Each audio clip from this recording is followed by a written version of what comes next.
What if the thing you were jealous of was actually the key to unlocking your own greatness? Most of us spend our days comparing ourselves to others, wishing we were smarter, faster, better. But here's the truth nobody talks about. The person you're envying might be silently struggling with something you do effortlessly. Stick around, because today's story is going to flip the way you see yourself, and it just might change everything. Welcome to Know Now, where every story teaches you something real, and every word brings you one step closer to the best version of yourself. Today, we explore 3 life lessons a father taught his son that most adults never figure out. In a warm, quiet neighborhood tucked away from the city noise, there lived a 12-year-old boy named Jack. He was the kind of kid who never sat still, always outside, always chasing a soccer ball across the public field near his house. Soccer wasn't just a hobby for Jack. It was his heartbeat. But one Tuesday afternoon, something was different. Jack came home, dropped his bag, and collapsed onto the couch. He opened his math textbook, stared blankly at the numbers, and let it fall shut. His father, stepping in from the backyard, spotted it immediately and sat beside him.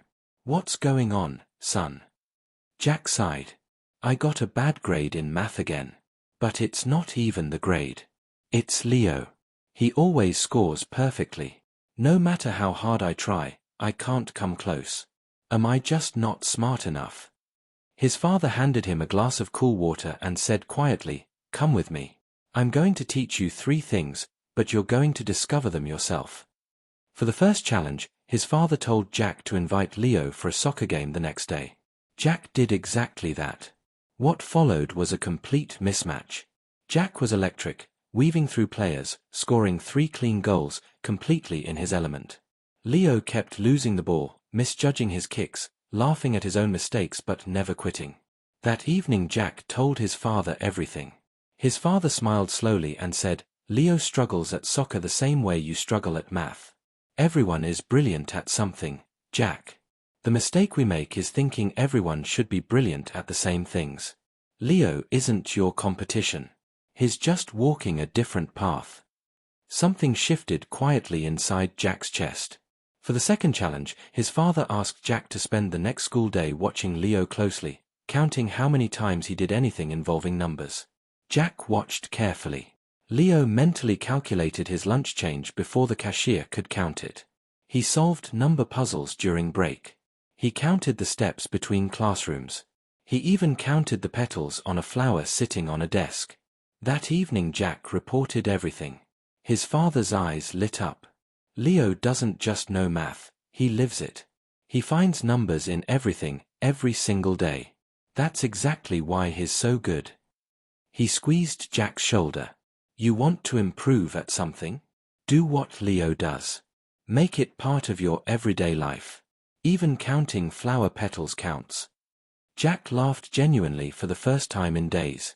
For the third and final challenge, his father asked Jack to honestly estimate how much better Leo was at math. Jack thought carefully and said, "Maybe 3 times better." His father nodded. "Then study 3 times harder tomorrow." Jack gulped, but agreed. The next afternoon he sat at his desk and pushed through 2 solid hours. He forced a third. But somewhere near the end, his head throbbed, his eyes blurred, and he drifted off right there at his books. He woke to his father's gentle tap. At dinner's end, Jack shuffled into the garden, head hung low. "I failed, Dad. I fell asleep. I'm sorry." His father didn't look disappointed. He looked like a man who had seen exactly what he expected. "You didn't fail, Jack. You learned. When your heart isn't in something, your mind resists, it tires out and fights you. But think about the soccer field. Think about how many hours you spend there without ever wanting to stop. That's what passion does. It makes discipline feel light." He paused, then spoke one final time. "So carry this with you always. If you want to truly excel, either study what already sets your soul on fire, or take the time to genuinely fall in love with what you're studying. There is no shortcut. But there is also no ceiling." Jack looked at his father with the kind of admiration that needs no words.